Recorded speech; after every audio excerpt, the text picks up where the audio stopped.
Good morning student. मैं Geetika Madhuban public senior secondary school से आज आपकी एसएसटी की क्लास में अपन पढ़ेंगे सत्ता की साझेदारी। ये आपका पॉलिटिकल साइंस का फर्स्ट चैप्टर है, सत्ता की साझेदारी। अपन ने 9th में अपन ने टॉपिक पढ़ा था, याद हो आपको तो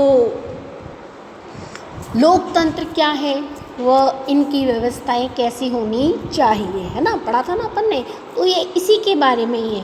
पहले तो अपन इस चैप्टर का जो अर्थ है एक बार वो समझ लेते हैं। सत्ता की साझेदारी यानी एक ऐसी कुशल राजनीतिक पद्धति, यानी कि जो राज्य के द्वारा चलाई जाने वाली ऐसी पद्धति जो समाज के सभी वर्गों को देश की शासन की सत्ता के भागीदारी बनाया जाता है। यानी कि पूर्ण जो सत्ता है, पूर्ण जो कार्य है, राजनीतिक जो कार्य है, उन कार्यों के ऊपर चलने के लिए लोगों को बाध्य भी कर सकती है और साथ में लोग भी उस राजनीतिक व्यवस्था के लिए बाध्य हो सकते हैं। अपन ने पढ़ा था सत्ता के द्वारा, लोकतंत्र के द्वारा, राजनीतिक के द्वारा इस प्रकार की व्यवस्था की जाती है जिसके द्वारा मूल अधिकार भी प्राप्त है तो मूल कर्तव्य भी है। हमें सभी कार्य संविधान के अनुसार चलने की प्रक्रिया मिलती है। वही प्रक्रिया क्या कहलाती है? सत्ता की साझेदारी कहलाती है।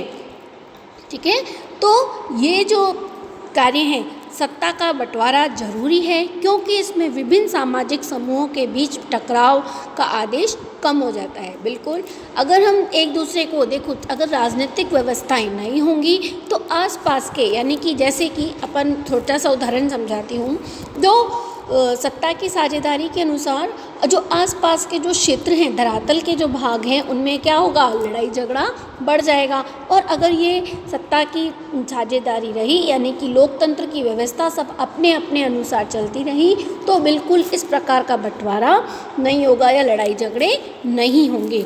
उन देशों में भी साझेदारी की आवश्यकता पड़ती है जहाँ कोई भी सामाजिक विभाजन न हो। हर देश विधायिका, कार्यपालिका व न्यायपालिका को मिलकर चलना पड़ता है। समझते हैं ना अपन इस बात को कि जिस प्रकार हम एक कोई व्यक्ति नहीं है, राजनीतिक व्यवस्था, लोकतंत्र की व्यवस्था एक कोई व्यक्ति नहीं है। ये व्यक्ति न होकर ये क्या है? इसके चारों ओर घूमने वाली हमारी व्यक्तियों की संस्थाएं हैं, है ना। हम सभी कार्य किसमें? सत्ता में रह के कार्य करते हैं। ठीक है, तो ये कार्यपालिका, विधायिका, ये सब जो गतिरोध है कहीं पैदा भी हो सकते हैं।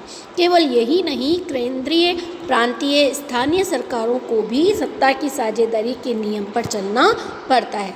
बिल्कुल, देखो, चाहे केंद्र पालिका हो, चाहे न्यायपालिका हो, चाहे विधायिका हो, इन सबको भी किसके अनुसार? इस सत्ता के अनुसार ही चलना पड़ता है ना। और अगर इन पे अन्यथा लोकतांत्रिक सिद्धांतों को ठोस भी पहुंचती है। जिन देशों में क्षेत्रीय भाषा व जाति के आधार पर विभाजन हो, वहाँ पे सत्ता के सावरे को और महत्व बढ़ जाता है। जाति के अनुसार अगर विभाजन होता है तो कोई भी चिंगारी दावा के रूप में लेकर देश के सारे ताने बाने को जलाकर राख कर सकती है ना। जो भी लड़ाई झगड़े हो रहे हैं तो उनको यह लड़ा सकती है ना।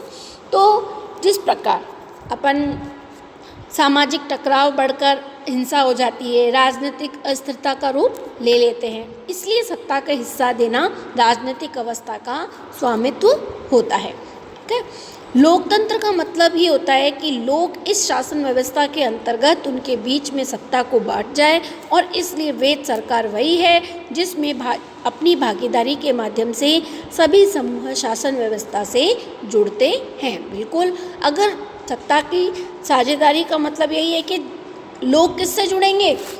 लोग तो जुड़ेंगे सत्ता से, और सत्ता जो है वो किससे जुड़ेगी? लोगों से जुड़ेगी। तो दोनों एक दूसरे से जुड़ेंगे तभी कार्य संपन्न हो सकता है।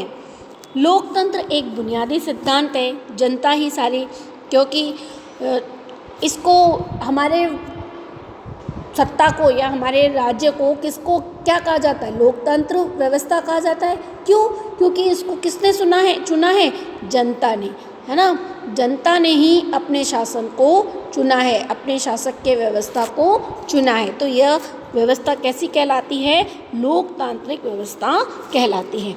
शासन के विभिन्न अंग हैं, जैसे कार्यपालिका, न्यायपालिका, विधायिका, इनके बीच में सत्ता का बंटवारा रहता है। ये 3 पालिकाओं के बारे में अपन ने 9th में पढ़ा था टॉपिक। लोकतंत्र क्या है? तो लोकतंत्र किससे बताया है? शासन की व्यवस्था किससे है? कि कार्यपालिका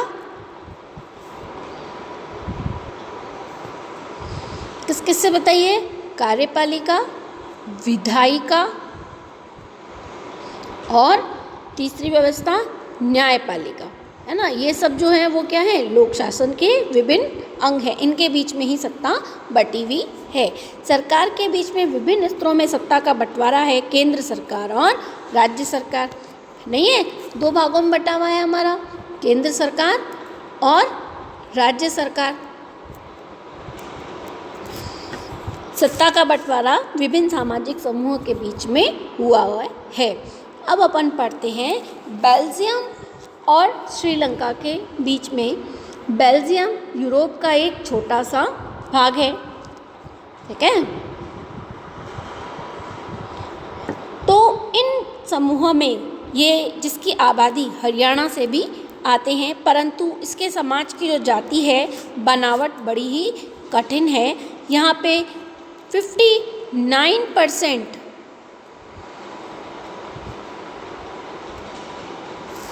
कितने 59% जो लोग हैं वो डच भाषा बोलते हैं और 40% जो लोग हैं वो फ्रेंच भाषा बोलते हैं।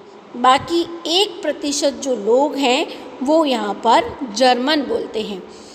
ऐसे ही भाषाई विविधताओं में कई प्रकार के सांस्कृतिक और राजनीतिक ये कारण बन जाती हैं, परंतु मतभेदों को दूर कर लिया और उन्हें बार बार संविधान के संशोधन पर इस संसार से भी किया कि किसी भी व्यक्ति को बेगरापन का एहसास न हो और सभी मिलजुल कर रह सके। यानी कि यहाँ पर विविधताएं हैं, लेकिन इन विविधताओं के अतिरिक्त होते हुए भी यहाँ की जो आबादी है वो अभी भी अधिक है और उन्होंने किसी भी व्यक्ति को बेगापनेपन में एहसास न हो और सभी को मिलजुल कर रह सकें।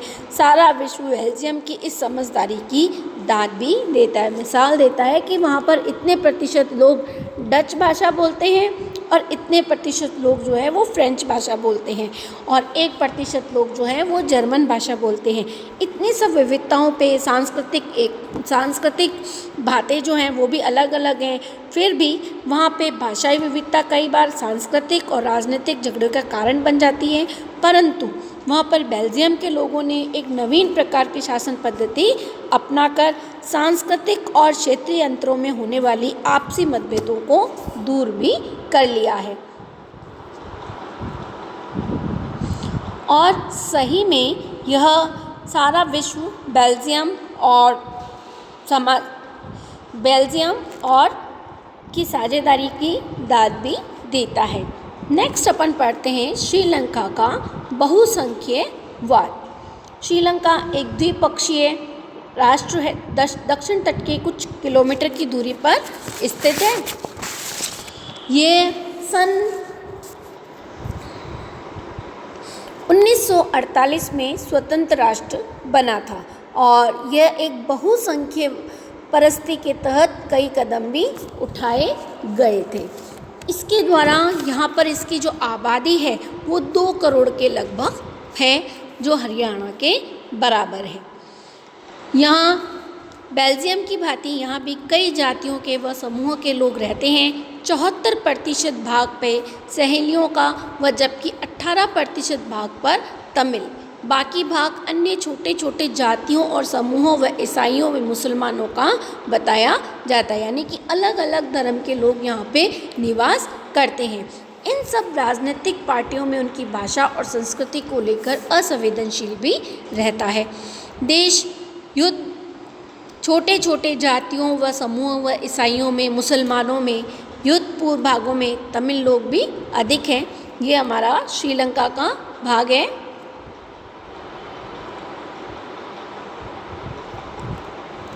जो भारत के कहाँ पे दक्षिणी छोर की ओर स्थित है। ये जो हिस्सा है तमिल के अधिक लोग यहाँ पर रहते हैं, बाकी हिस्सों में सहेली लोग की बहुसंख्या व यदि श्रीलंका के लोग चाहते तो बेल्जियम के भांति अपनी जातीय मसले को कोई उचित हल निकाल सकते थे। ये दोनों एक अंतर है। देखो बेल्जियम जहाँ पर कि अलग अलग जाति के लोग रहते हैं, लेकिन फिर भी वहाँ पर क्या है, एक दूसरे के प्रति बहुत ज़्यादा आपसी भावना है। और श्रीलंका के लोग जो कि बहुत अत्यधिक भाग के लोग हैं, जबकि यहाँ पर जो हैं वो लोग अलग अलग प्रकार की भाषाएं भी बोलते हैं, लेकिन फिर भी वह इतना मिला जुला रूप नहीं रहते। यदि श्रीलंका के लोग चाहते तो बेल्जियम व जातियों में भी मसले को कोई उचित हल निकाल सकते थे, परंतु वहाँ के जो बहुसंख्यवाद है, ठीक है, बहुसंख्यवाद जो कि सरकार ने सहेली समुदाय की प्रभुता व कायम करने के लिए बहुसंख्य परिस्थिति के तहत कई कदम भी उठाए हैं।